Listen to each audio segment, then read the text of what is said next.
કેમ છે ધંધા પાણી? બસ આયલા કરે છે બાપા. જુઓ જુઓ આ બજરંગદા પોતાની જાતને બહુ મહાત્મા સમજે છે અને ચામડા માથે રોટલા ખાય છે. હા વાલા, અરે આ રોટલો ચામડામાં હોય કે હોનાની થાળીમાં હોય, શું ફેર પડે છે?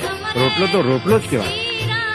આ ચામડાની મઢુલીમાં મારા રામે એક જ્યોત પ્રગટાવી છે, એને ઓળખો મારા વાલા. ચામડાની મઢુલીને નહીં, તમે જ્યોતને ઓળખો, મારા વાલાને ઓળખો. આ ટીલા ટપકાને તુલસીજીની માળા અને રુદ્રાક્ષને હોનામાં મઢાવો, પણ મારા વાલા એને પહેરવાની ક્યાં? ગળામાં ને. આ ચામડાની મઢુલીમાં જ પહેરવાની ને. તો વાલા એ ચામડું ને આ ચામડું એમાં કોઈ ફેર પડતો નથી. જેને ભાઈ મારા રામને ઓળખવો હોય એને આ મારી અરજ છે. બાકી હું નથી કહેતો કે તમને કે તમે હું ખાવ એમ તમે ખાઓ. વાલા આ મારી અરજ છે. હું ખાઉં છું, તમને ન ગમે તો તમને મારા જય સીતારામ વાલા, અને ગમે એને જય સીતારામ.